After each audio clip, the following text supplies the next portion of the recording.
Welcome to Kautilya Careers. This is Lakshmi Narayana, faculty in Sociology. See, friends, our government has introduced the social structure in our Public Service Commission examination syllabus, and in this social structure, what are the different topics we are supposed to go through it. Say, in the social structure, basically it is nothing but which is a science, what we call social science, and it was terminated as sociology. See, this is social structure. Social structure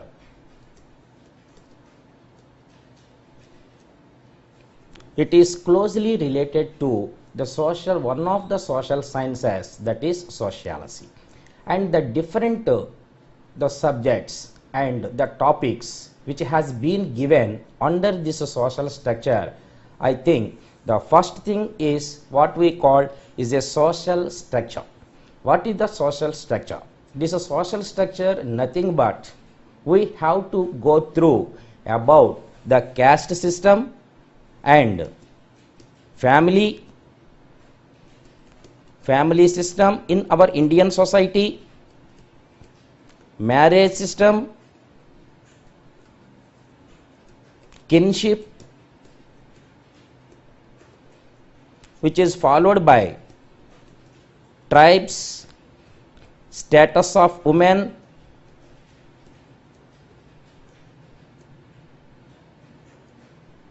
these are the topics what we have to go through under the concept of social structure. In addition to this, each and every topic will be covered casteism and how it differs from communalism and how it differs from regionalism. All these topics what we have to go through under this concept of social structure, and then which is followed by social issues. Social issues. These social issues, what are the social issues in our Indian society? That is the first, under this concept of social issues, we have to go through, that is exclusion,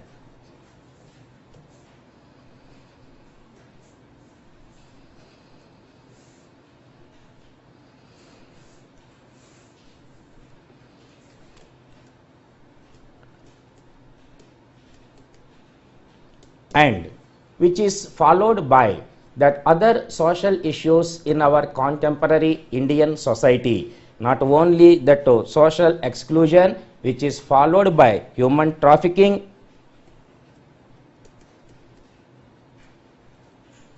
that is next one is violence against women,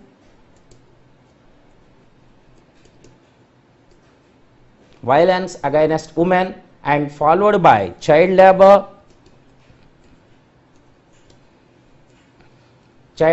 which is followed by then what we call, it is very important thing, that is migration, the process of migration, why it takes place in our Indian society, what about that features of that migration, whether is it advantageous and suggestible the migration process or not. We have to go through this such type of topics under the social issues in our Indian society, and then which is followed by what we call social movements in Indian society. Under this chapter, social movements, that is the first thing is peasants movement, that is nothing but the movement of farmers in our Indian society, and then Dalit movement, women movement, and BC, backward classes movement in our Indian society. BC classes movement, and environmental movement,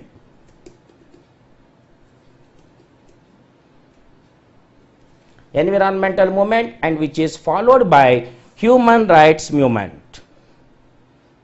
These all are the movements what we have to go through right from the beginning of the movement and the origin of the movement, the consequences of the movement, and the finally the result of the movement and the present scenario of this movement, and we have to go through with the contemporary issues. So this is the third topic what we have to go through, that is social movements in our Indian society. And next one, the fourth topic, the fourth chapter in our prescribed syllabus, that is what we call it as specific issues which are related to Telangana society. So when we consider Telangana society,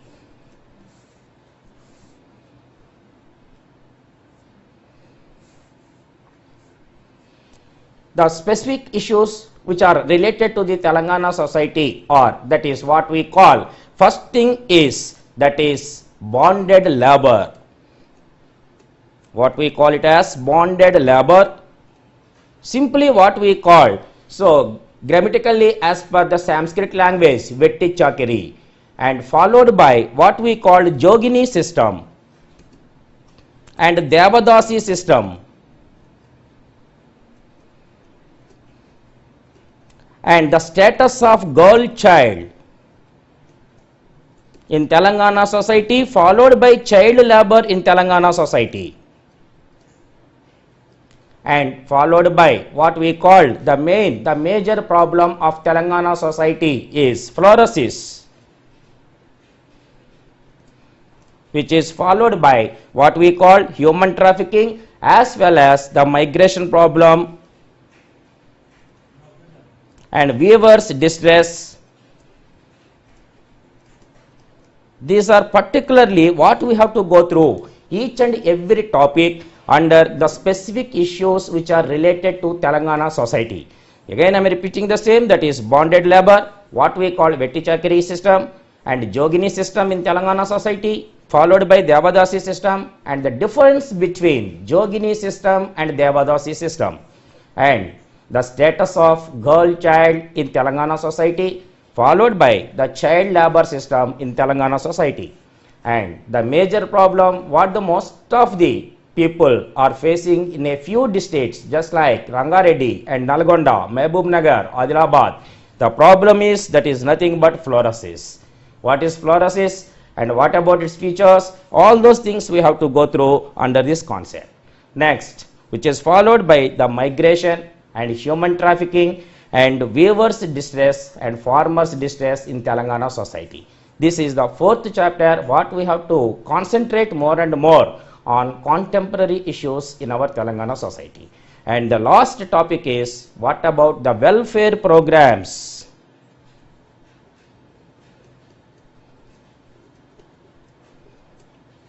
Welfare programs which are being taken and implementing by government of India as well as the state government in order to empower the status of women, in order to remove the girl child or the bonded labor system or the BC welfare schemes, SC, ST welfare schemes. All these things we have to go through, that whatever that commissions and committees which were provided and established by the central government as well as the state government in order to empower the status of all these weaker sections including women, bonded labor, girl child, all these things will be covered in the last chapter, that is welfare programs which are being provided by the governments of state as well as the central government. These are the 5 units which were provided and prescribed in the syllabus of the social structure.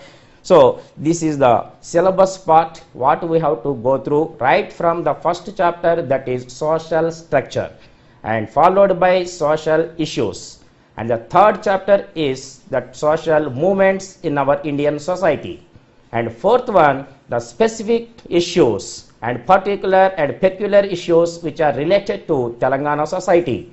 And the fifth chapter, last chapter, is the welfare programs in order to empower girls with status of women and all weaker sections in our Indian society. These are the 5 units, friends, what we have to go through each and every topic.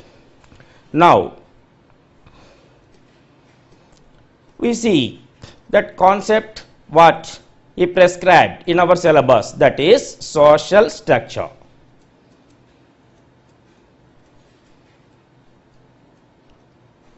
So, friends, here social structure, what does it mean?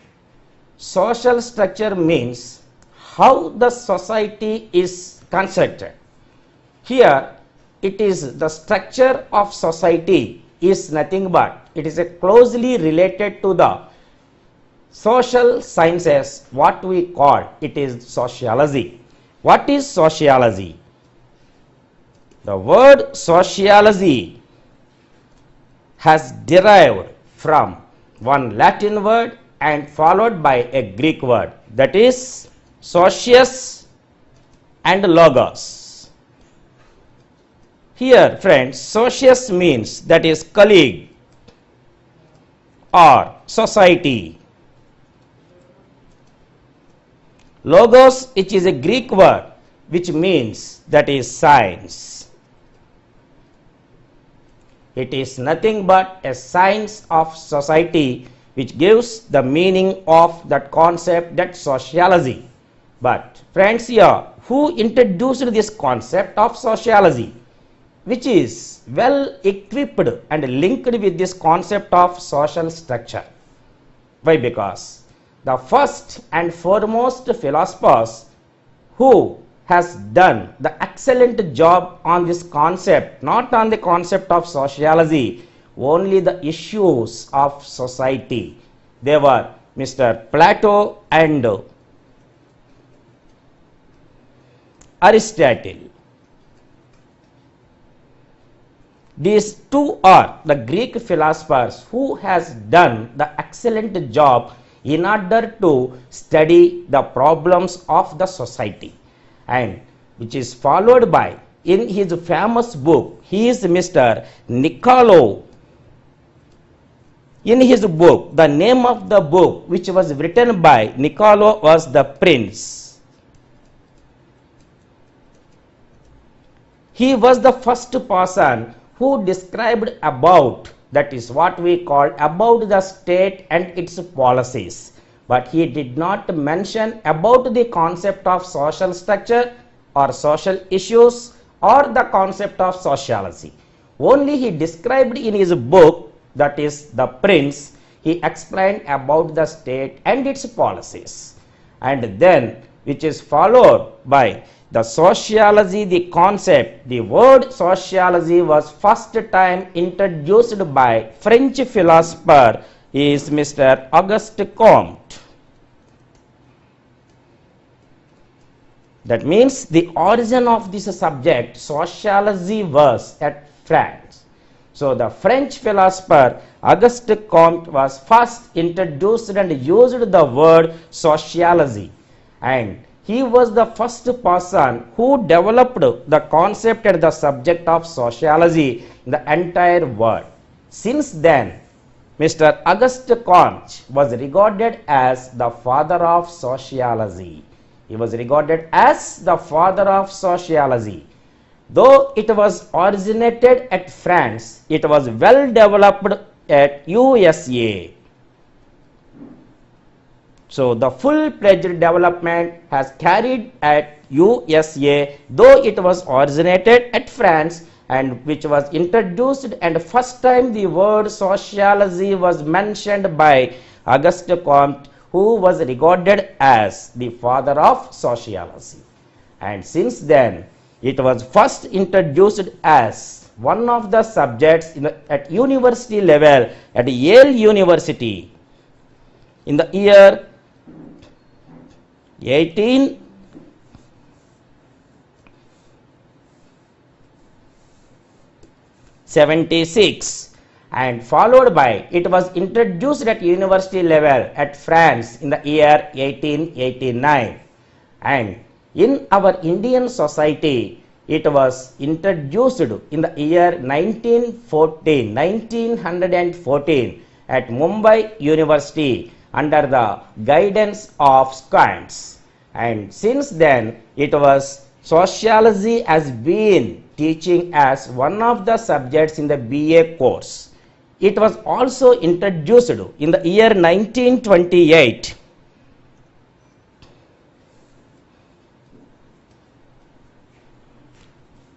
at our Usmania University as one of the subjects in BA course. So this is the what we call the history of sociology, how and when it was introduced by the different universities and how it gained its own significance in the among almost all social sciences. So in our Usmania University, it was introduced as one of the subjects in BA course right from the year 1928 onwards. This is a brief history of the subject, that is sociology. Now friends, can we consider that sociology can we treat it as a full-fledged science or not? Now let us see, sociology is treated only as a positive science, whereas the other social sciences are treated as normative sciences. What is the difference between the normative science and this positive science? Here see, positive science means, because sociology, it is nothing but a study of society. It is a science of society. The society, the norms, traditions, customs it is a totally dynamic process. What does it mean? Dynamic means it always undergoes a rapid changes. Which always undergoes changes can be regarded as a dynamic process or dynamic system. So the society behavior or the norms of society or the traditions and customs of the society may change from time to time. It's not fixed, it's not rigid. So that's why such type of sciences are treated as positive sciences. That's why friends, here sociology is regarded as a positive science and it is not considered as a normative science because it undergoes always changes. That's why sociology is nothing but it is a dynamic science. So this is a brief history of this sociology. And friends, here in this social structure, the first topic what that Public Service Commission prescribed in our syllabus is about caste system.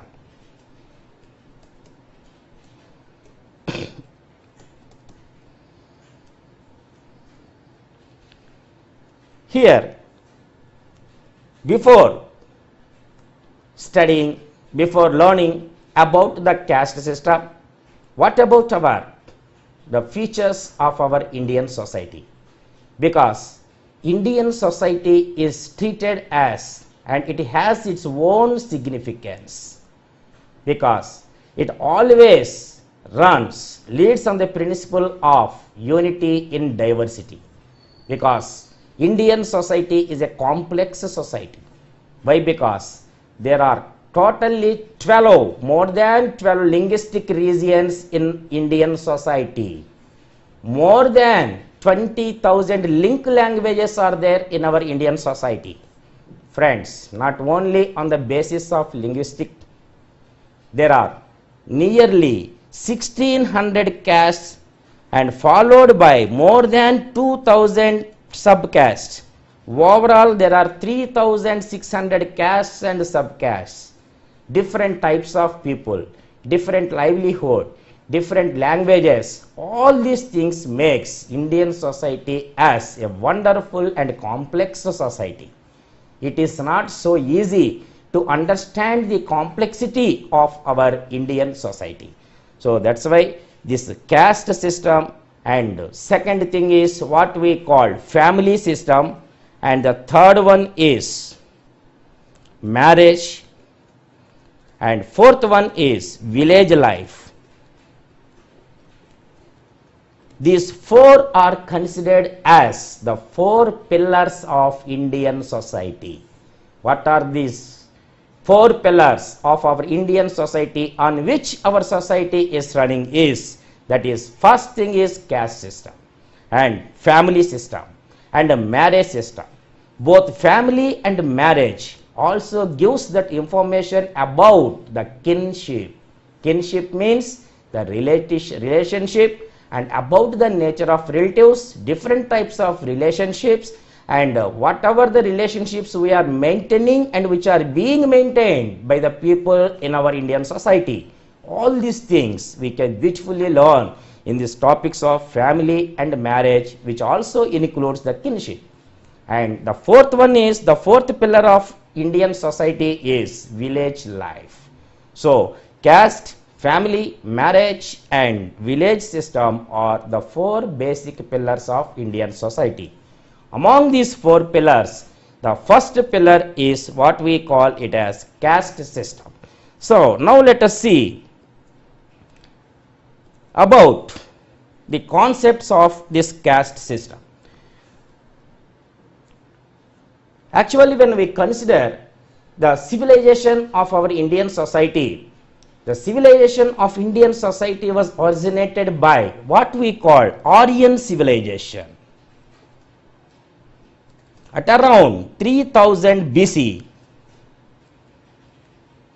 so Aryan civilization was the basic civilization for Indian society, because in those days there are only two communities in our society, that is, one is Aryans and second one is non-Aryans.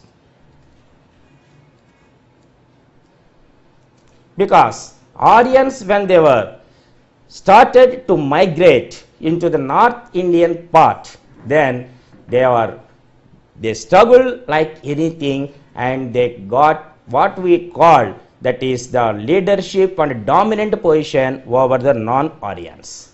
Non-Aryans and the inhabitants of India were defeated in the hands of Aryans, and they become as what we call Dasyas.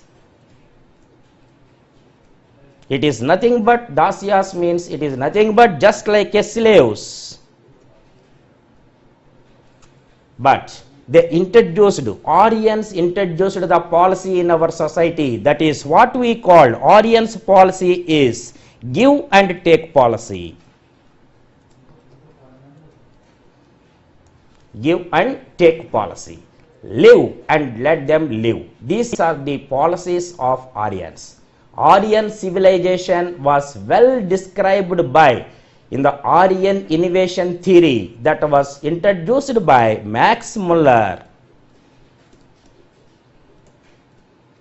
a French philosopher. Max Muller described about the Aryans and the different communities in those days in his famous theory, what we call Aryan innovation theory, that was written by Max Muller, a French philosopher. So these Aryans started their civilization at their own fashion. In those days, only is it caste system is existed in the period of Aryans or not? What is the difference between the caste system and Varna system? Here friends, caste and class and Varna, all these three are entirely different from each other. So we cannot make them, we cannot tie them to a single thread. Why? Because here caste system was totally originated from the system what we call Varna system. So particularly in those days during the Aryan invasion, that is, they were all the people in society were divided and classified into three groups. That is what we call, the first one is Brahma or Brahmin, and the second one Kshatriyas, and the third group Vaishyas. These are the three major categories during this Aryan civilization. But there is one more group, that is fourth group, what they called it as Sudras. But this fourth group Sudras were not included in the main category or in the group of what we call Brahmas, Kshatriyas and Vaishyas. Particularly in this Varna system, there are 4 Varnas, but the 4th Varna, that is Sudras, were not included in the first 3 category, that is Brahmin, Kshatriya and Vaishyas. Why? Because there is one more Varna is there, that is called Avarna. It is also considered as Panchama.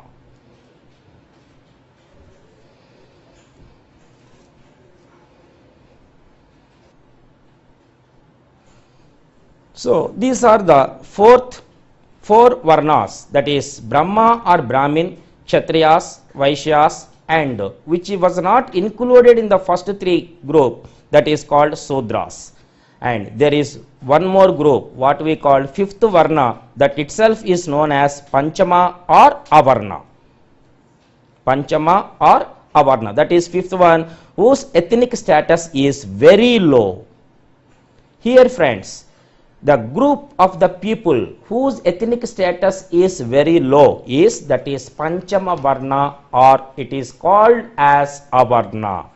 And here among these 4 Varnas, the first 3 group, that is Brahmin, Kshatriya and Vaishyas, these were named as Dvijas. So these are called, these group people are named as Dvijas. What is Dvija? Because they have a right, and these people are only eligible for what we call thread marriage or Upanayana karma.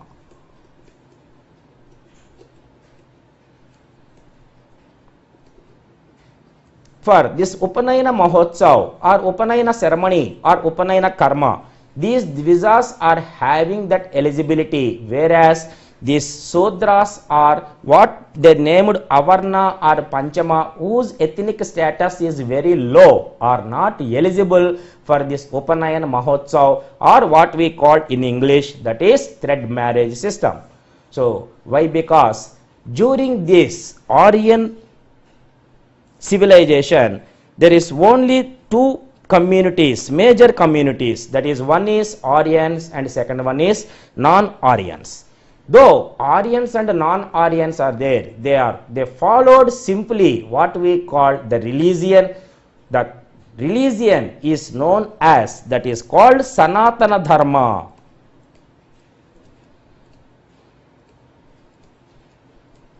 Or it was also called as Vaidika Dharma.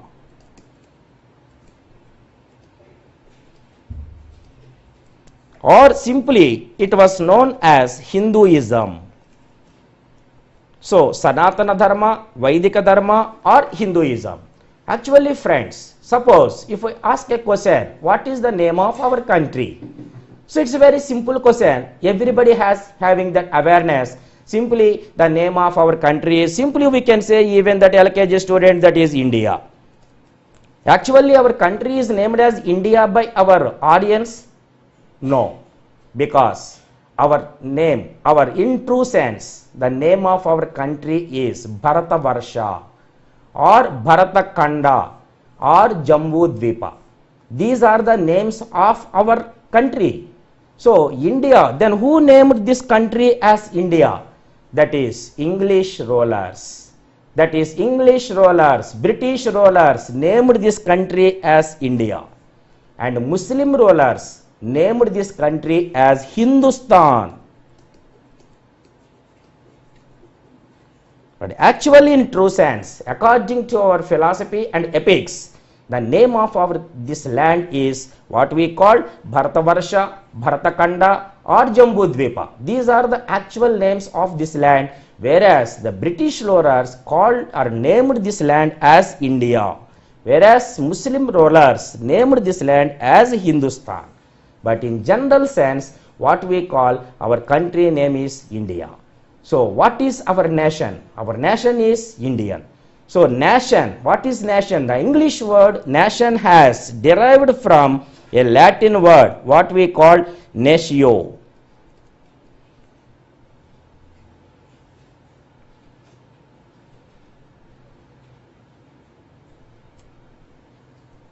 Natio. Natio means it is nothing but it's a group. Natio means group. So we all belongs, the people, those who are living in one area or in one region, so belongs to one group, that itself can be considered as a one nation. That is the meaning of what we call that nation, which has derived from a Latin word, that is natio. Natio means it is nothing but a group. So in this way, that Aryan civilization, in those days there is no caste system, only that is what we call Varna system was in existence. Namely, there are 4 Varnas: Brahmin, Kshatriya, Vaishya, Sudra. And Sudras are not included in the above category. And there is one more, that is 5th Varna, what they named as Panchama Varna, or what they named it as Avarna. Here, one more thing, friends, what we have to remember, how this Varna system was formed. What is the base for the formation of this Varna system? So, according to Hindu epics, here in the earlier, just when we learn about this, our religion, our, that is Hinduism or Vaidika Dharma or Sanatana Dharma. What about that Hinduism? Hinduism, is it a religion or not? So in true sense, what that British people called, the people who had migrated from the Indus Valley and those who are settled in the Indian society, and those namely those were named as Hindus. But there is no particular evidence or particular proof for the Hindu religion. It was assumed, it was imagined that the people who migrated from Indus Valley were named as Hindus by the British rulers. So anyhow, we are following Hinduism, the biggest religion in the entire world, and particularly in our Indian society. So according to that Hinduism, caste system was not existed during those Aryan period. Only Varna system was in existence, that too 4 Varnas, and 5th Varna is also there, that is Avarna or Panchama Varna. But here, friends, this Varna system, how it was formed? What about the origin of this Varna system? According to one of the epics, that is Bhagavad Gita, which was related to Hinduism, or the great holy book of that Hindus, what it said? Lord Krishna in Bhagavad Gita preached that he was the creator of this Varna system. So he considered the 2 things in the creation of that Varna system, as well said by Lord Krishna in Bhagavad Gita. What are those 2 things? What he considered before originating this Varna system are: the first one is Guna, and second one is Karma. Here, friends, what we have to see in the examination point of view, all the 4 Varna system and including that 5th Varna, that is Panchama, were created. It's a God divine. As well said in Bhagavad Gita, those are derived and those are originated on the basis of the 2 things. One is Guna and Karma of human beings. Guna, what is Guna? It is nothing but it reveals about the characteristic features of human being. So there are what we call gunas, or that is Sattva Guna,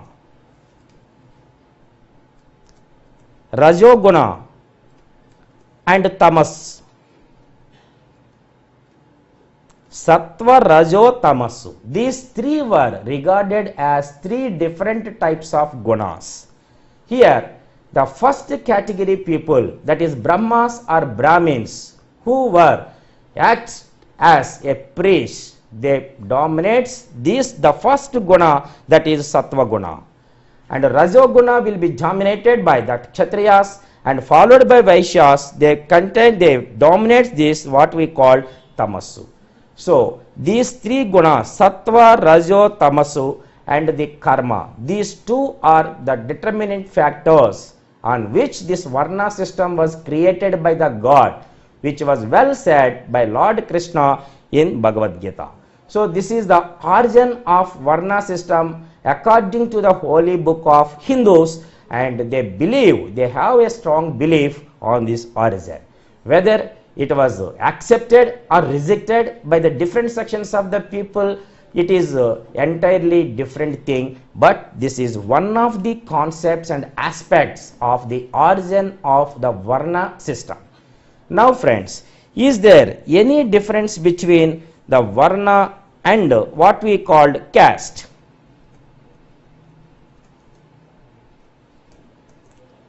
Most of the people, like all of us, have in a great confusion with caste, with Varna. So how can we cope up with that confusion? Varna and caste are the same factors or not? It's very clearly that Varna and caste are not the same. Whereas at the same time, caste system has been originated from the system of Varna. So many philosophers, many sociologists, many scholars, nobody has succeeded in pointing out that to define and to differentiate the Varna and caste.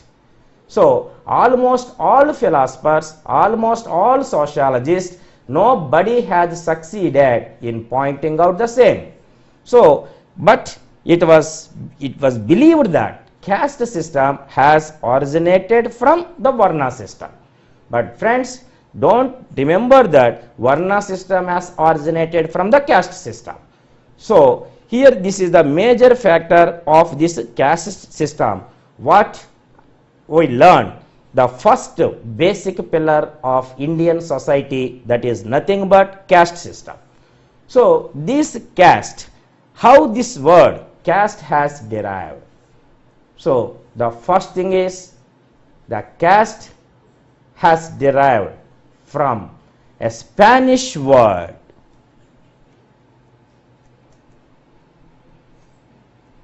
That is casta. Spanish word, that is casta.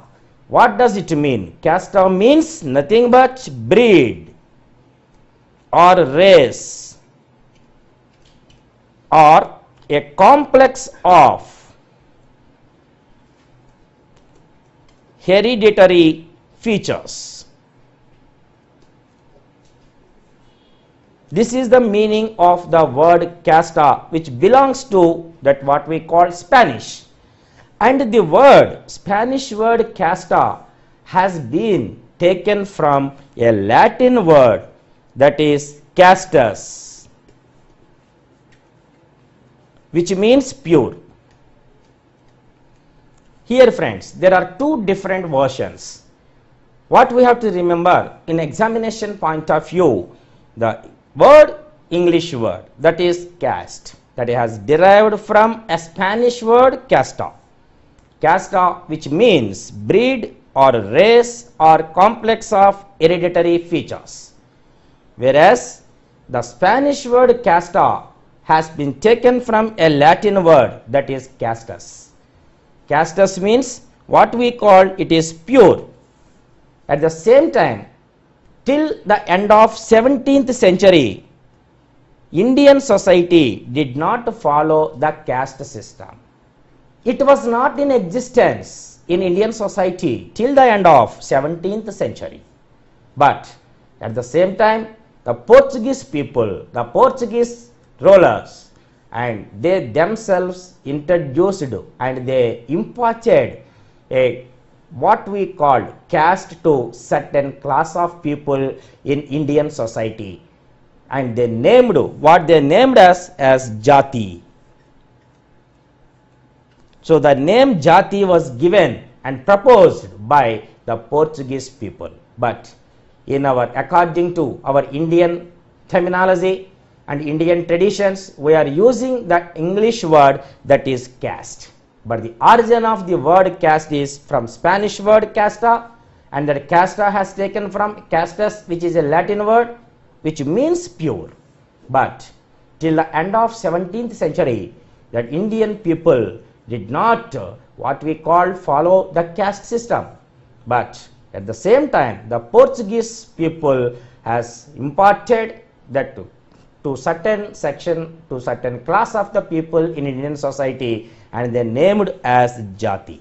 But we are using the English word as that is what we called caste, which was regarded as the basic, one of the basic pillars of Indian society, that is caste system. Now friends, my question is, caste system is advantageous to Indian society, or it is not useful at all? Can we support the caste system in our society or not? Can we reject the caste system in our Indian society or not? Why? Because in the Indian society it is not so easy to define caste. As well said by G.S. Ghurye,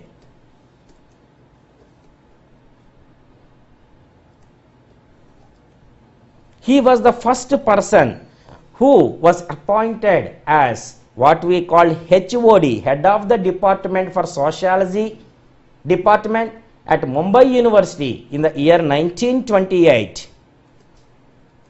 He was the first person who started Indian sociological literature and Indian sociological society.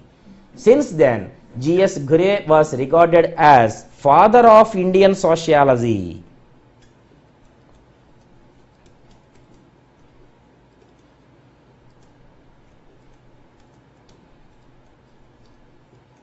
Father of Indian sociology. But friends, here in the beginning we quoted one person's name. He is Mr. Auguste Comte. Auguste Comte was regarded as father of sociology, whereas G.S. Ghurye was regarded as the father of Indian sociology. He was the first person who established Indian Sociological Society in the year 1928.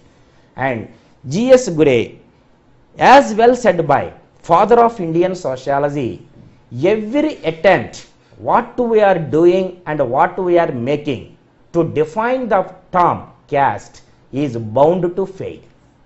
What he said, it is bound to fail. Any attempt, whatever the attempt we are going to make to define the word caste, is simply said to be bound to fail. That means we cannot define. We cannot define the term caste, what caste is. Only we can know the caste. So every person knows his caste, but no person knows about how he belongs to that particular caste, how it was originated. Because from generation to generation, it is a tradition. I belongs to particular caste. That person X belongs to particular caste. Y belongs to some other caste, and Z belongs to some other caste. How this caste, how they can say that I belongs to this particular caste? Is there any evidence? Is there any proof? No, not at all. But how can we come to the conclusion that a particular person belongs to that particular caste? So that's why G.S. Ghurye, as well said by him, every attempt what we are making to define this caste is bound to fail. At the same time, S.V. Katkar,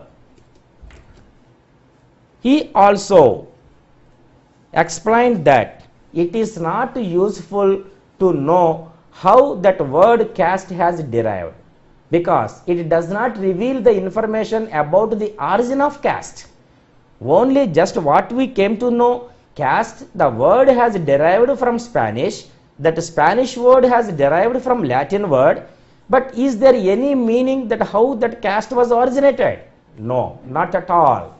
That's why S.V. Katkar well said, it's not useful to know how that word caste has derived. It is not helpful to us how it was originated. So that's why the philosophers, that sociologists like Mazumdar,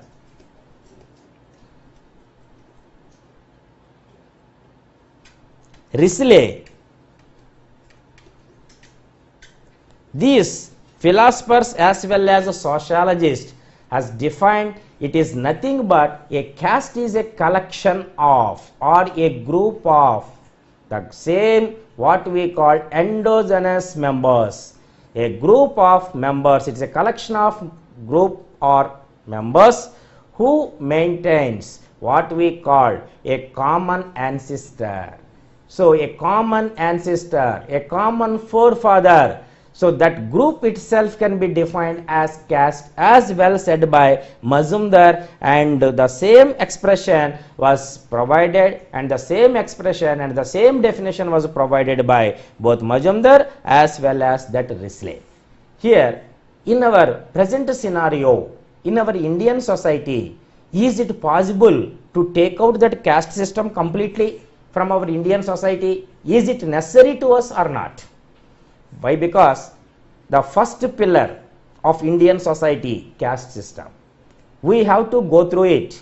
The caste, the origin of caste, the theories which are supporting the origin of caste, and followed by the different characteristics features of what we call caste system, the characteristic features of caste system, and then which one, what we have to call it as in our present Indian society, is it possible to take out completely caste system? People are ready. Whether the people are ready to give up their castes? What is our answer for that question, friends? So certainly not. Why? Because in our Indian society, two major issues are dominating like anything. That's why it is not easy to take out that caste system or to remove or abolish the caste system completely from our Indian society. But what we can do, we can minimize. What we can do, we can minimize what we call the rigidity in the caste system. That is the thing what we can do. Why? Because even in the final verdict of Supreme Court in the year 1992 also stated, this year you have to remember, friends, final verdict which was given by the Supreme Court in the year 1992 also explained and also quoted the same, because it is not easy to remove the caste system from our Indian society, because there are two strong forces on which the caste system was depends. One is that is reservation process in our Indian society, and the second thing is politics. Because almost all reservations which are being implemented in our Indian society are totally based on the caste system only, nothing more. And second thing is, caste and politics are interdependent and interrelated, and they are both are dominating like anything. So that's why as long as the reservation process is going on, there is no question of dying out of the caste system. So that's why both reservation process and caste system are interdependent on each other. As long as these two systems are going on, it is not so easy. But what we have to do as a citizen of India, we can minimize the rigidity which was fixed, and that is which is what we call the social evils we can minimize from this caste system. That is the thing what we can do, according as well said by what we call is the greatest philosopher as well as sociologist, he is Mr. K.M. Kapadia. So as well said by K.M. Kapadia, caste system never dies out from our Indian society. The same thing well explained and described and quoted by the Supreme Court in its final verdict in the year 1992 also the same. But we can minimize, we must try to remove and minimize the rigidity and social evils which were included in this caste system. That is the thing what we can do as a citizen of India. So in this caste system,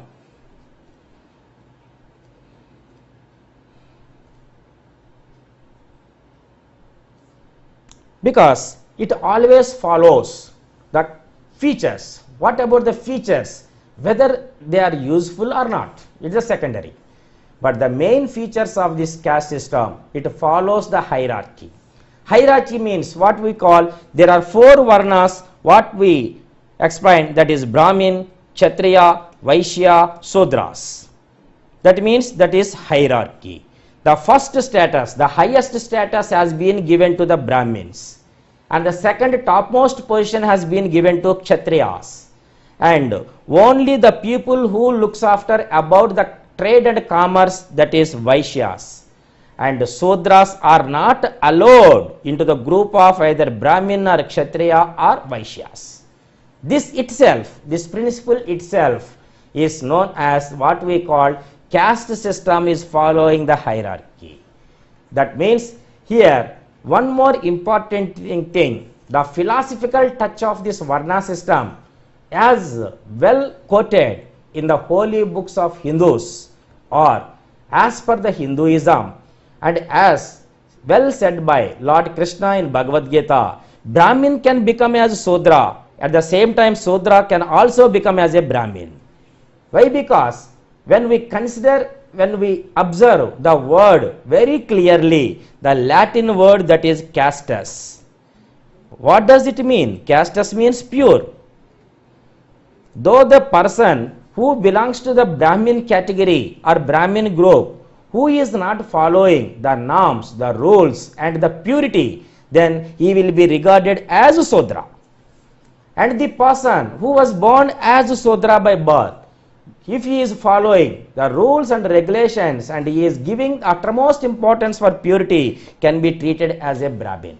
So there is no restriction that Brahmin should become as a Brahmin, Kshatriya as Kshatriya, Vaishya as Vaishya, or Sudra need not become or need not lead his life till his hand as a Sudra. So this is the vice versa. This is a cyclic process as said by Lord Krishna. So this all the principles gives that information about that caste system follows the principle of hierarchy. But in those days, so many, the important characteristic feature of the caste system is they are organizing what we call caste panchayat.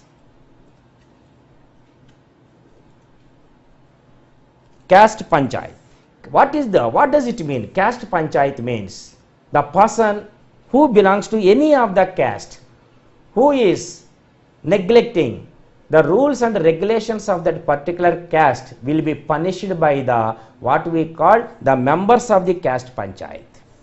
So now caste panchayat, the members, the head of the caste panchayat has a right to punish that person who is violating the rules and regulations of that particular caste. If he is not, he is neglecting and he is overlooking about the rules, and he is not listening to the family members or to the society, he is not following the societal norms, then he will be punished severely by the head of this caste panchayat. Now here the biggest $1,000,000 question is, now is there any existence of this caste panchayat in our present scenario in our Indian society or not? Now the answer is the British government abolished, banned this caste panchayats, because caste panchayats, all the powers which were enjoyed and vested in the hands of the caste panchayats were totally transferred to the civil and criminal courts. Now nobody who is a member of caste panchayat is not supposed to give any punishment to the person who is violating, though he is violating the rules and norms of that particular caste. But friends, here one thing we have to remember, in the society of Telangana, particularly in the rural areas, that now and then, here and there, the caste panchayats are going on. But the government is issuing a strict orders, and government is taking that what we call a severe action on those people, those who are organizing these caste panchayats, because it was totally prohibited from our Indian society. This is one of the important feature of this caste system in those days. And one important thing is there are restrictions on marriage. There are restrictions on food. and there are so many civil what we call disabilities. So what are the restrictions on marriage? The person is supposed to marry a person who belongs to the same caste, belongs to the same group. He is not supposed to marry the person of the other caste or other group. If it is so, he will be punished very severely. The persons do not have any freedom.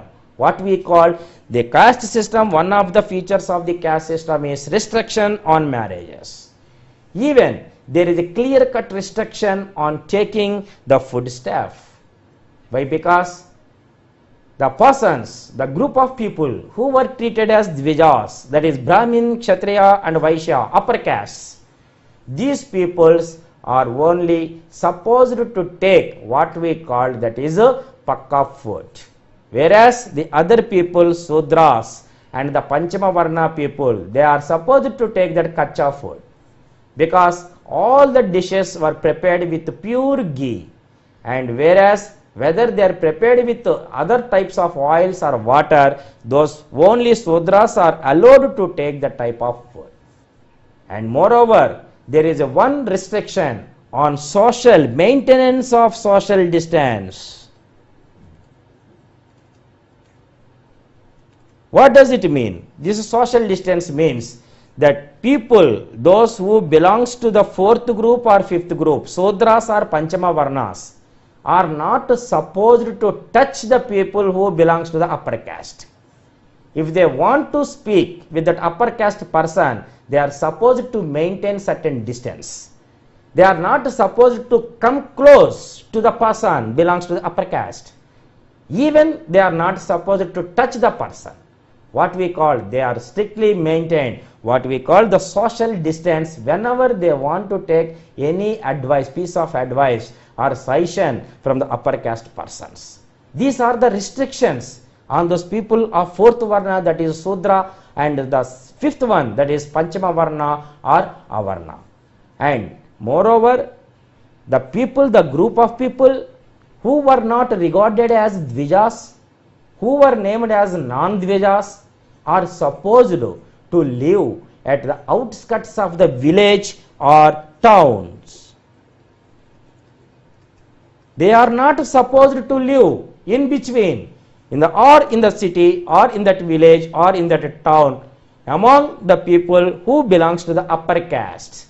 That is what we call social or civil disabilities and what we call social evils in those days. This is also, this all are the characteristic features of what we call that is caste system.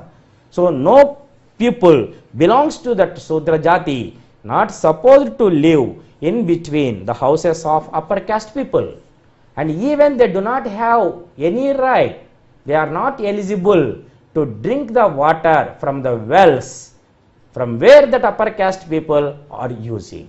They are not supposed to drink the same water from the same well. These all are the restrictions on the people which were the result of what we call it as the caste system. So these important features of this caste system, what we have to summarize, that is, it follows that hierarchy, and second thing is the caste panchayat, organization of this caste panchayats, and whether these caste panchayats are in existence or not means according to our constitution, according to the government, caste panchayats are totally prohibited. But even though now and then, here and there, we are observing, we are watching that some places, particularly in rural areas, these caste panchayats are going on. And the next one is that social distance, that low caste people, those ethnic lives are very low, are not supposed to touch the upper caste people. They are supposed to maintain some social distance.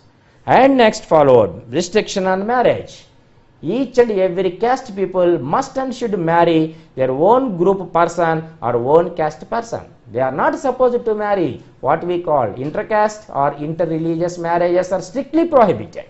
So we will see many details in the marriage system as well as the family system, which are also considered as the basic pillars of Indian society. And then what we call kacha food and pakka food. That is what we call, this principle itself gives that information about there are so many restrictions on food stuff, because the fourth varna and fifth varna people are not supposed to take the food what the upper caste people are having. That is, these are the restrictions, and these at the same time, all these things what we have to remember, the characteristic features of this caste system. So that's why caste system, we cannot remove the caste system, but what we can do, we can minimize the rigidity which was strongly based on the principle of caste, which is resulting in the social evils and social distances from the person to the person. And the most important characteristic feature, the caste, and it was well determined by the time of birth, not by the process of selection. Soon after the birth of the person, the caste was well determined. Otherwise, suppose if we ask a question of any person, what is your caste? Definitely, he is mentally ready, prepared. Yes, sir, I belongs to the caste, particularly that is X caste. How do you know that you belong to the X caste? No, sir. My parents are informed that I belongs to this X caste. How your fathers know that they belongs to the X caste? No, sir. Our forefathers, our grandparents described, explained about their caste to my parents. My parents informed me that I belongs to this caste. What we can understand from this concept, friends, that is, caste system or caste of a human being was well determined by the time of birth, not by the process of selection. In our Indian society, no person has that right to select his caste. That's why it was well determined by the time of birth, which was entirely different from what we called afterwards, that is class. So that's why there is a difference between caste and class. Which caste he belongs to? Yes, everybody has their own caste. But class will not, and it never be determined by the time of birth. Class only determined by the achievements of the person. Whatever the achievements, definitely he will get that class. Whereas caste system is very particular and peculiar and permitted to our Indian society almost all. Whereas class is universal process. We can achieve anything. Though the person was born as a low caste person, say whose ethnic values are very low, ethnic life is very low. Suppose a person Y was born as a Sudra Jati, but he became as a successful person in his life. He became as a civil service assistant. He was selected as IAS officer. But how can we mention whether that post of the person, that was achievement, what the person was achieved, that is civil service post, that itself shows the class of the person. But unfortunately, in our society, the social identity is being given to the person by his caste first and then class only. Though the person is achieved the highest status, but most of the Indian people are watching about his caste rather than his class. That is the difference between caste and class. Caste was well determined by the time of birth, whereas class was determined by the achievement of the person. Whereas caste is particular and peculiar, most probably for our Indian society, whereas class is universal. And there is a more what we call social distance in the concept of caste, whereas the social distance is very low, very less in the system what we call, that is class.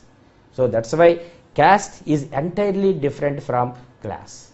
But the most important thing, as quoted by the famous and well-known sociologist who belongs to our India, he is Mr. M.N. Srinivas.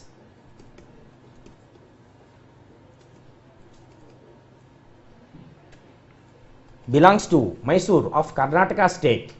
He well described about the caste and class. He was the person who introduced the words what we called Sanskritization. Sanskritization, westernization, these are the terms which were well valued in the sociology and which makes a great and rapid changes, and which these two concepts were minimized the rigidity in our caste system.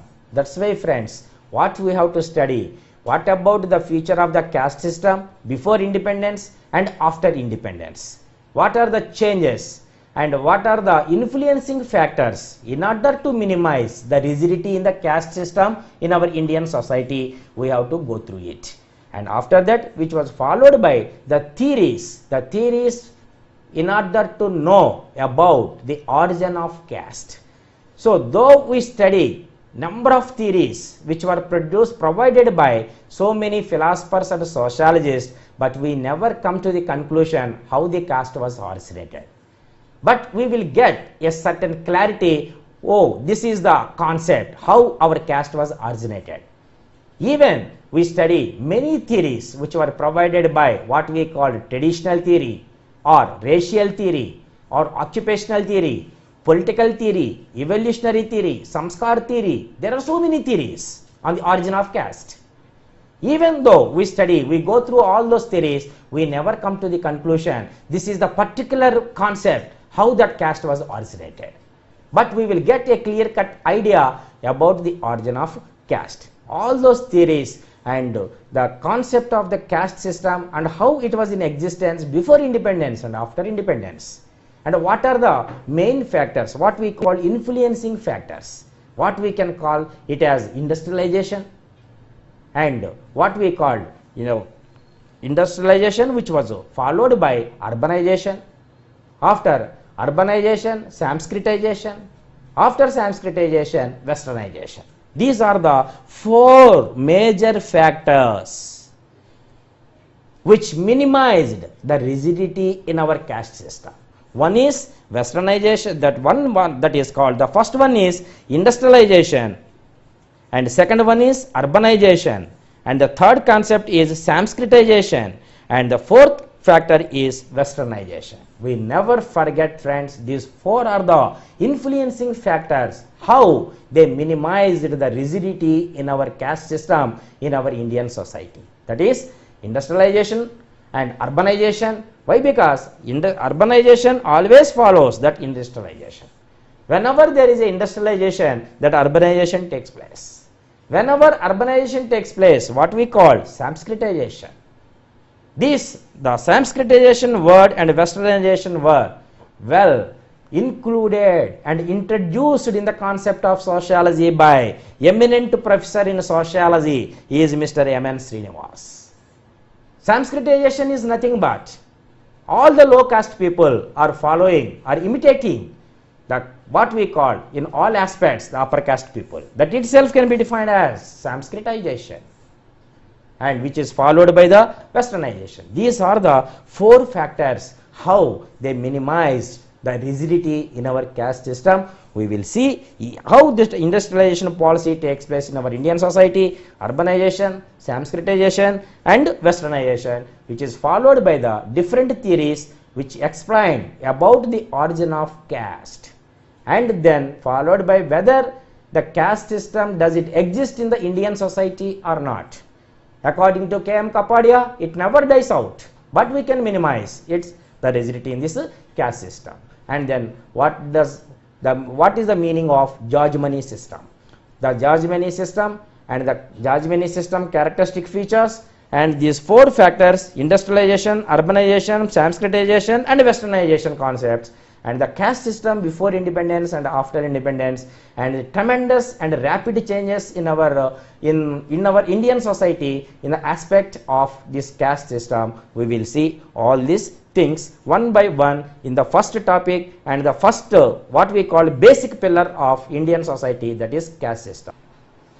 Now let us see about the caste system and the features of caste system.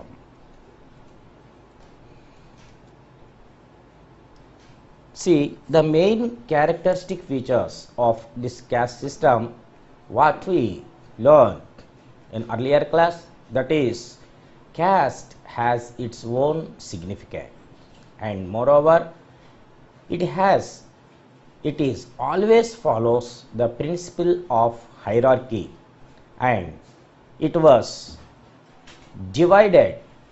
What we call that division is vertical division, not a horizontal. So as long as the caste system was divided into vertical, so there will be more and more rigidity in the caste system. Why? Because the fundamental arrangement of this caste system is hierarchical. So in this hierarchy, what is happening? Some dominant caste, that is Brahmins, and the second one is what we call Kshatriyas and Vaishyas and Sudras. What we call this division is vertical. So this vertical solidary will always includes more and more rigidity in the caste system. As well said by our eminent Indian sociologist Mr. M.N. Srinivas. There should be horizontal solidary. So that's why he was the first person who introduced the term, what he called and named as social stratification. So that horizontal solidary will be preferred to that of what we call it as vertical solidary. As in the words of eminent professor and sociologist belongs to our Indian society is Mr. M.N. Srinivas. Now we see, though we define the term caste, but we never come to the conclusion how the caste was originated. As well said by S.V. Katkar, or who was regarded as the father of Indian sociology, Mr. G.S. Gray. In the words of G.S. Gray or Mr. S.V. Katkar, the definition is not possible to define the term caste, how it was originated. Moreover, it is not helpful or useful to us to know how the term caste has derived, whether it is from Spanish or Latin or Portuguese, whatever it is nothing. We cannot make it as useful and fruitful measure to know the origin of the caste. That's why, friends, let us see a few theories which are based and which emphasized about the origin of caste. Even though we learn many theories on the origin of caste, but we never come to the conclusion. Anyhow, we will see and we try to attempt to know about the origin of caste in brief. Here you see, friends, among the theories, the first one is what we call traditional theory.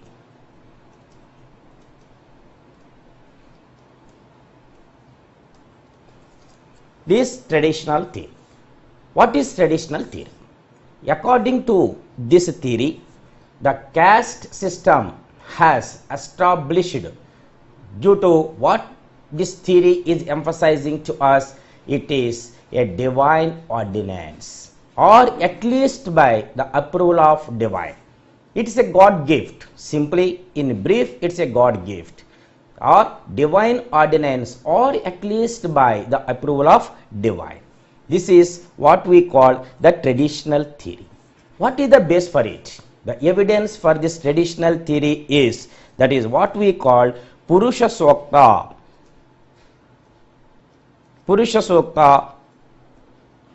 of Rig Veda. This is the evidence for this traditional theory. Many sections of the people, particularly who belongs to Hinduism, have a strong belief on this traditional theory, though it was rejected and refused by many scholars. In the words of Mr. D.N. Mazumdar, Though it was refused and rejected by so many scholars, but it has its own significance. It has its own significance in the words of Mr. Mazumdar. So, traditional theory is nothing but it emphasized about the origin of the caste. It is nothing but it has established by divine ordinance or at least by the approval of divine. And the evidence for this traditional theory is Purusha Sukta of Rig Veda. It was rejected and refused by so many scholars even, but in the words of Mr. Mazumdar, it has its own significance. Many people belongs to Hinduism they are having a great and large and huge belief on this traditional theory. That's why caste system was still in existence in our Indian society. This is about that traditional theory. And this is followed by the second one, that is occupational theory.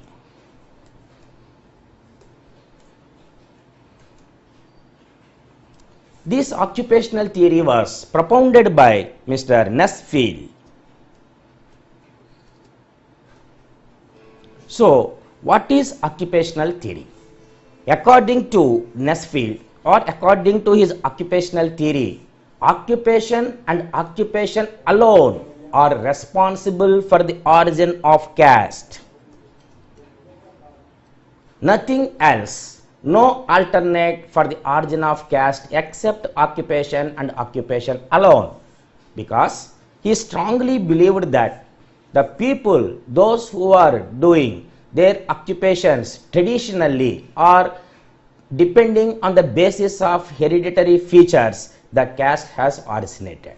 So, this theory tried to establish a relationship between the caste on one hand and occupation on the other hand. So, caste and occupation, there is an empirical relationship between the caste and occupation. So, as well said by Nesfield, this is nothing but only occupation from the occupation and the people who are performing the different types of occupations, that is the origin and the fundamental source for the establishment of the caste system, as said by Nesfield. This is the second theory for the origin of the caste, how it was established, what we call occupational theory, and followed by racial theory.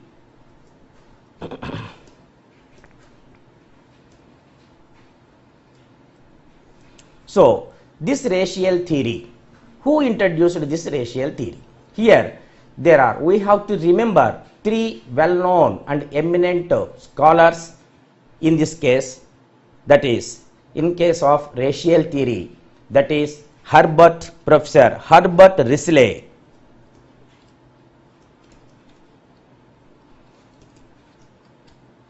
and G.S. Gray, and then Mazumdar. These three eminent scholars propounded this theory, that is racial theory. Here, according to this theory, the caste system was in existence or established in our Indian society after Aryans were settled in India. This is, they emphasized about the socio-religious aspect. There is the fundamental source for this racial theory, which was propounded by these three eminent scholars, is socio-religious aspects. When that Aryans were settled in India, then since then the caste system was established in our Indian society, that is the theory. Because there are two major communities in the society in those days, that is Aryans and non-Aryans. The people or inhabitants of India, those who lived in this country before the arrival of these Aryans, were defeated in the hands of the Aryans and they become the slaves to those Aryans, what they called technically Dasyas. Since then, this racial theory, according to this racial theory, the caste was originated after Aryans were settled in our Indian society. It was emphasized by all these three eminent philosophers and scholars, that is Herbert Risley, G.S. Gray, and Mr. D.N. Mazumdar. This is about this racial theory for the origin or establishment of caste system, and which is followed by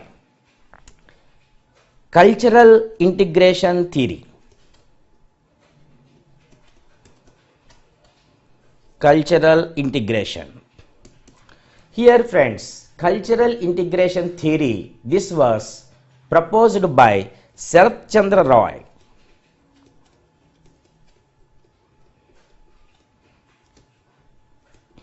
So according to this theory, cultural integration by Sarath Chandra Roy.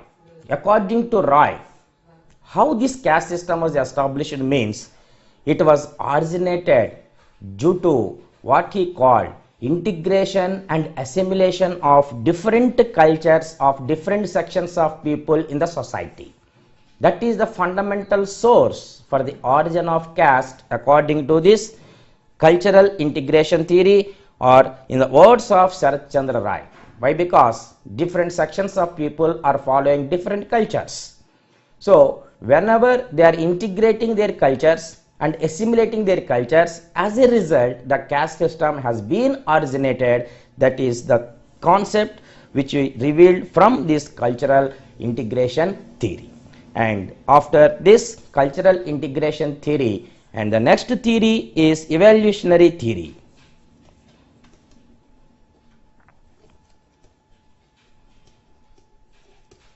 So friends, this evolutionary theory, this was proposed by Desmond Bitson. So according to Bitson, there are three major factors for the origin of caste system. What are those three major factors for the origin of caste system according to Bitson means? One is tribe,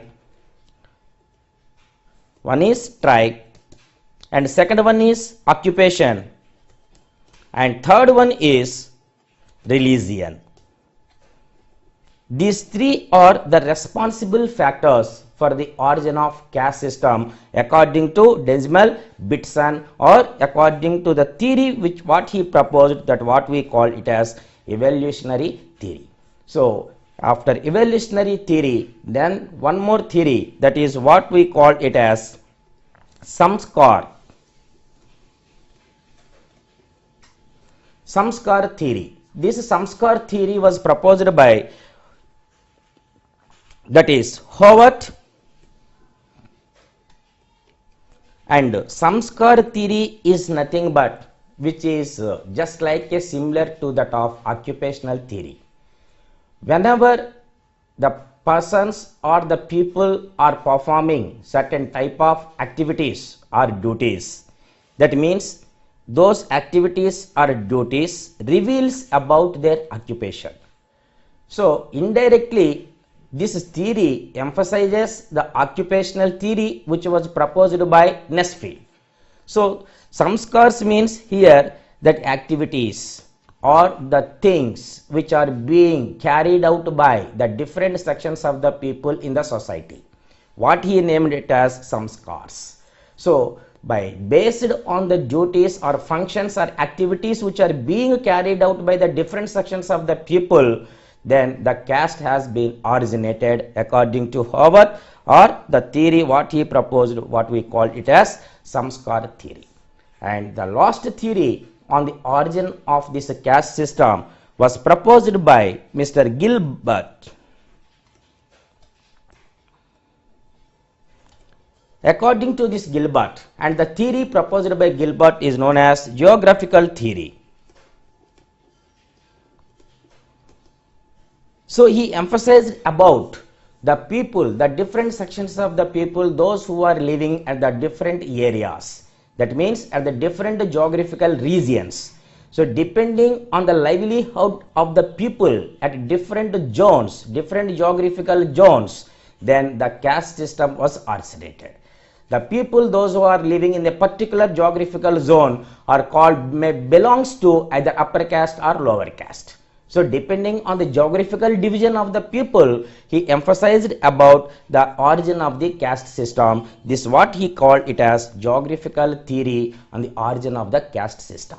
So these all are the theories on origin of the caste, but when we summarize all these theories, that is traditional theory followed by occupational and racial theory, and Sarath Chandra Roy's cultural integration theory and evolutionary theory by Bitson, Samskar theory and Gilbert's geographical theory.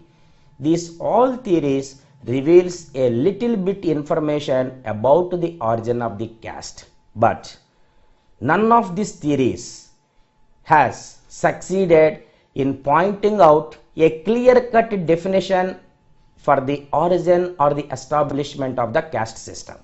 Only for getting certain idea about the origin of the caste system, we are supposed to go through all these different theories which were proposed by the different scholars and sociologists as well as philosophers.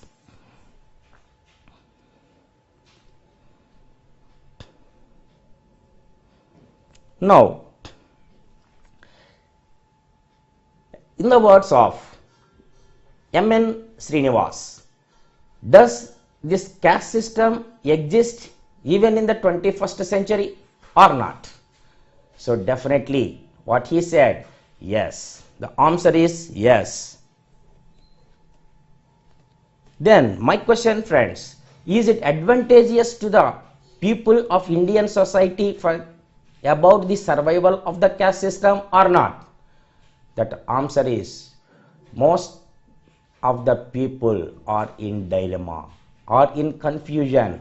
We cannot say the answer whether it is yes or no, because the caste system on one hand provides what it provides to us. It provides what we call social status.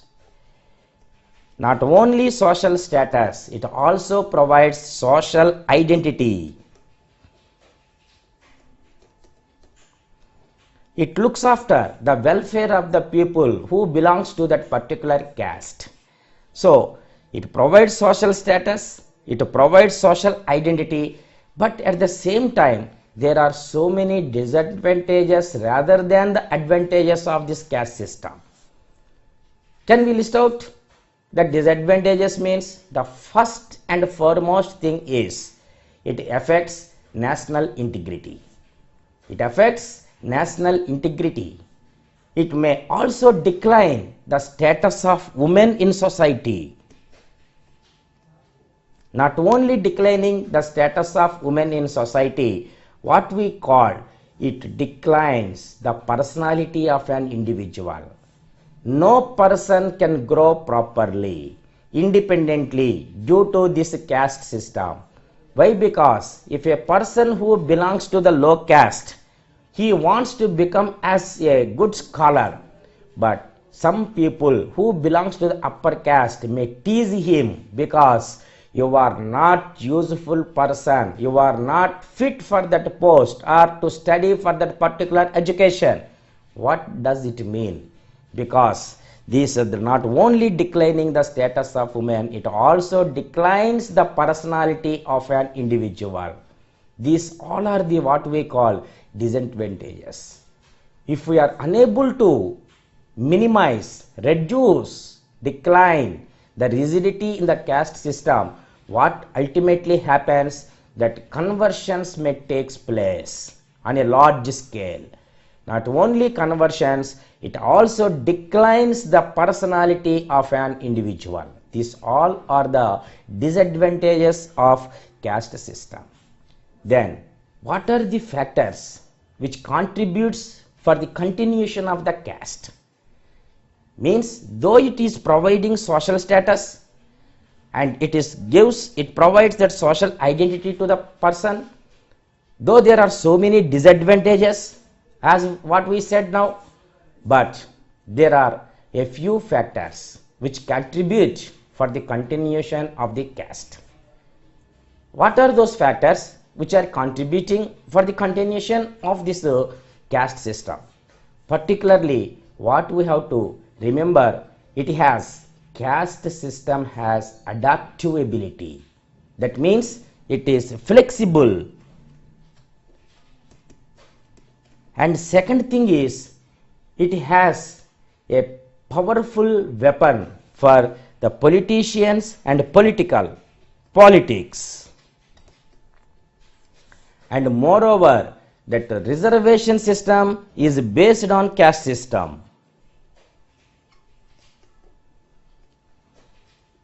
So due to these factors, then definitely the caste system will continue forever in the society. But what I said earlier, though it is flexible, though it acts as a powerful weapon in politics, and moreover, it is all these reservations are totally based on the caste system in our Indian society.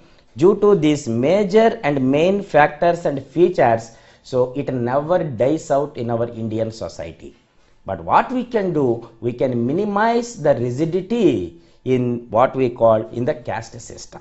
So this is why M.N. Srinivas well said that even 21st century onwards, then there will be a caste system in our Indian society, but we can minimize that social evils and social distance from person to person, particularly the gap between upper caste people and low caste people.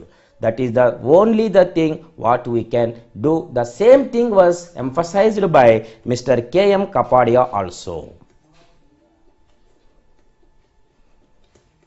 K.M. Kapadia also. So these are the factors, advantages and disadvantages, as well as the factors which are contributing for the continuation of this caste system.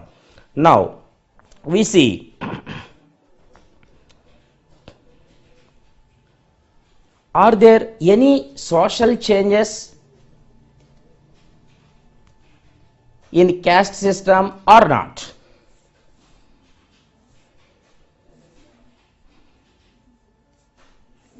Social changes in caste system or not? Now we can study the social changes which takes place in the caste system in three stages. What are those three stages? That is, the first stage is what we call it as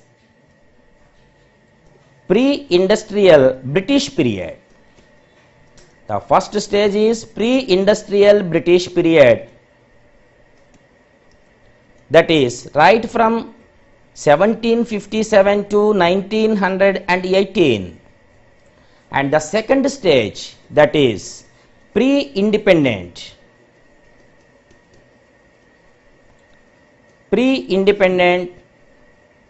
British period, that is from 1919 till 1947. And the third stage, after independence or in modern India. So there are three stages what we have to study about the social changes which takes place in caste system. The first stage, as what we learned, pre-industrial British period. Why? Because though the East India Company was established in the year 1813, before that the British people has surveyed the entire Indian society for more than 7 to 8 decades. And most probably after Warren Hastings, the first Governor General of India, was appointed, the British government started to introduce so many things in our Indian society. After they got a political, what we call strength over the entire Indian society, they introduced the equal or uniform legal, legislative as well as judicial systems in the Indian society. That is the what we call the first and milestone in the entire Indian society, which makes and which brought so many changes in the rigidity of caste system. So they introduced, the British rulers introduced first time that uniform, what we call legal system, judicial system as well as legislative system. See, let us see a few of the legislations which were introduced by the British government. That is, the first one is, the first thing is, in order to remove the disabilities in the caste system.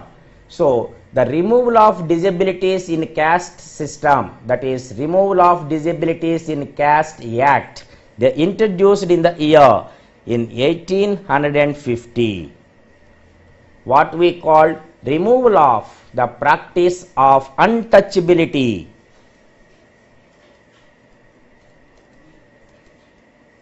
And which is followed by again the second act what they made in the year 1860. In the 1860 they introduced the act, that is Child Marriage Restraint Act.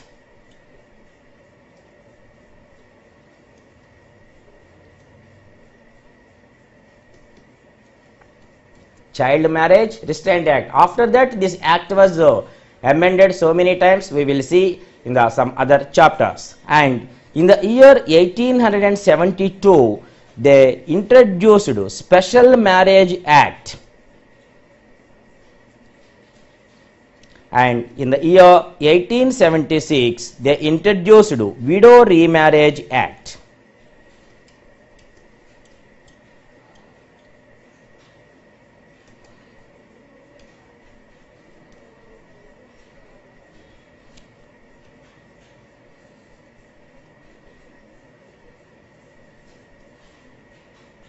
Widow Remarriage Act.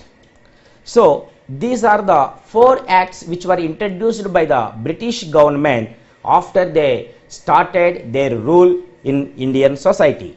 So, by this act, this is the people will be punished very severely if they maintain the gap or social distance between the different sections of the people. According to this act, there should be no more touchables and untouchables in society. That's why this act is called Removal of Practice of Untouchability, which was introduced in the year 1850. And Child Marriage Restraint Act, because till then there is a what we call certain restrictions on the marriage age, particularly for the girl child.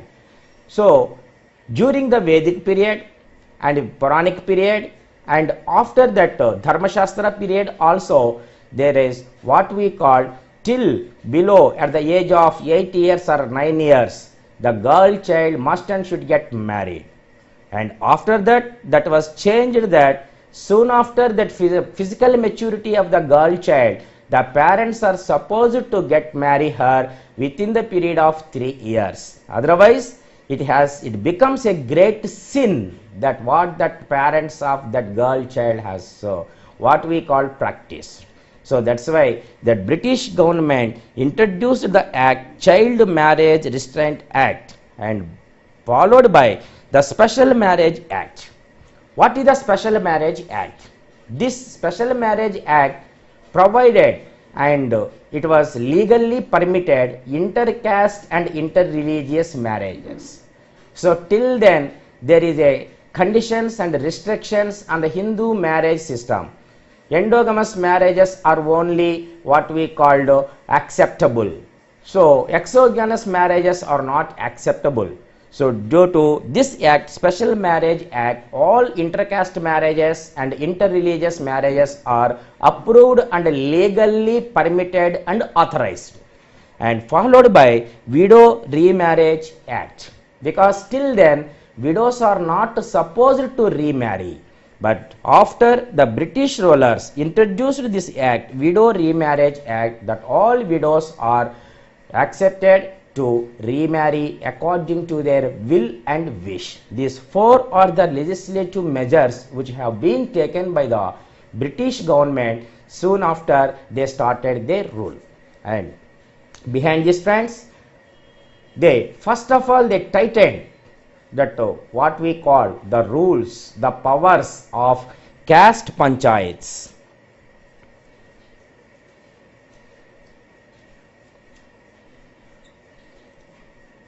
British government has transferred the powers of which were vested in the hands of the members of the caste panchayat to civil and criminal courts.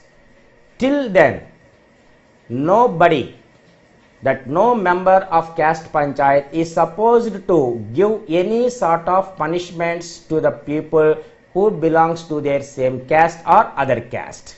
But one instructions, instead of this caste panchayats, they have given permission and there is a provision to maintain or manage what they call caste organizations.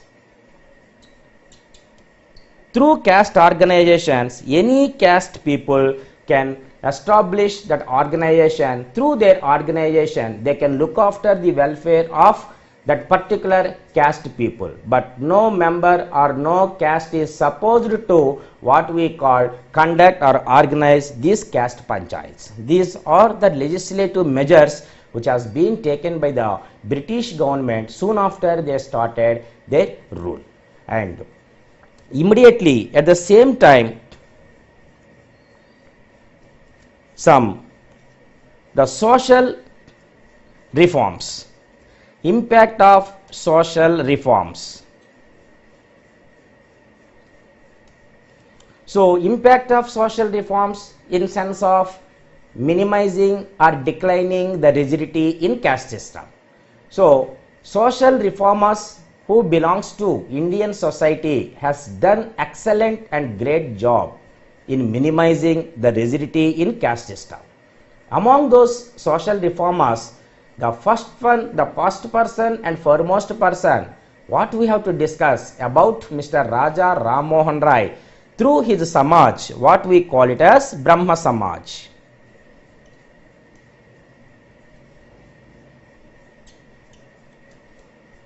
So through Brahma Samaj, he has done a significant job in order to removal that what we call the practice of untouchability. He strongly condemned the practice of untouchability, and moreover Brahma Samaj advocated to the different sections of the people to maintain the brotherhood of man. So that is the excellent job that was done by Raja Ram Mohan Rai through that what we call Brahma Samaj. And similarly, one more Samaj, what we call it as Prarthana Samaj. This Prarthana Samaj, actually the founder was Atmaram Pandu.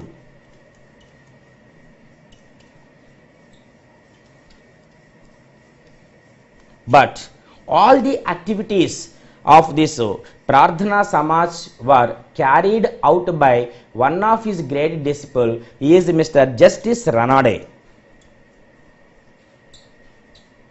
So Justice Ranade is just what we call a great disciple of Atmaram Pandu, or Atmaram Pandu was regarded just a guru to Justice Ranade.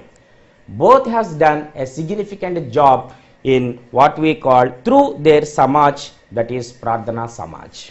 The main concept of this Prarthana Samaj is they arranged what we call inter-dining system. Irrespective of social distances, irrespective of upper caste and lower caste, they encouraged this inter-dining system as well as inter-caste marriages as well as inter-religious marriages through their Prarthana Samaj, which was established and carried out by Atmaram Pandu, and his great disciple is Mr. Justice Ranade through the Prarthana Samaj. Here in examination point of view, we have to remember Prarthana Samaj well advocated and established and organized this inter-dining system as well as well encouraged intercaste and interreligious marriages. And this followed by Swami Dayananda's Arya Samaj.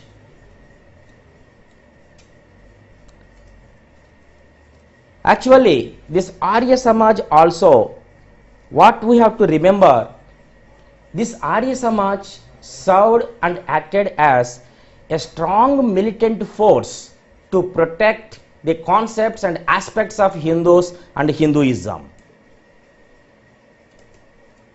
Simply, we have to remember that Arya Samaj acted and served as a strong militant force to protect all these concepts of Hindus and particularly their religion, what we call it as Hinduism. Not only for the protection of Hindus' philosophy and their Sanatana Dharma or Vaidika Dharma. Moreover, Arya Samaj was also started a movement what we called Suddhi movement. The name of the movement which was started by Swami Dayananda Saraswati through his Samaj, Arya Samaj, is called as Suddhi movement. What is Suddhi movement? It is nothing but, in English we can say this is purification.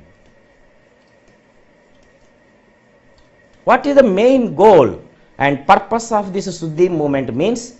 In order to re-Hinduize the different sections of the people. That means the people who belongs to the Hinduism or the Hindus who converted into other religions.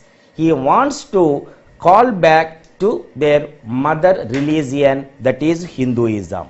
That's why the main purpose of Suddhi movement or the purification is re-Hinduization. Re-Hinduization was started by Arya Samaj, that is person is Swami Dayananda Saraswati. It acted as a strong militant force in order to protect that Hindu philosophy and their Sanatana or Vaidika Dharma. And followed by Satyashodak Samaj.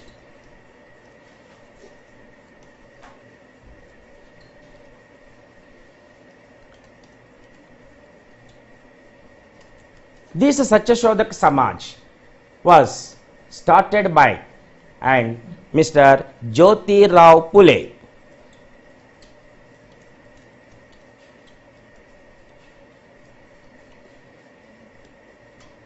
Actually, Jyoti Rao Phule, he was the first person and the founder and the father of BC movements in Indian society. Simply we can say that he was the person who acted, who served just like a backbone for these backward class movements in our Indian society. Through his Satyashodak Samaj, Jyoti Rao Phule has done an excellent job to minimize, to take out, to remove completely the rigidities in the caste system. He was the first person who strongly rejected about the philosophy of upper caste, particularly the Brahmin philosophy. So Brahmin philosophy was totally rejected by Satyashodak Samaj founder, he is Mr. Jyoti Rao Phule. As a result, many BC movements has taken place in our Indian society. He was the first person who started a separate primary school for children at the then Bombay state, at the town that is Pune. So this upper caste people, lower caste people, he always tried to what we call remove or to minimize the distance between them. And Satyashodak Samaj has done excellent job, and all these activities of Satyashodak Samaj were carried out by his great disciple, is Mr. Sahu Maharaj.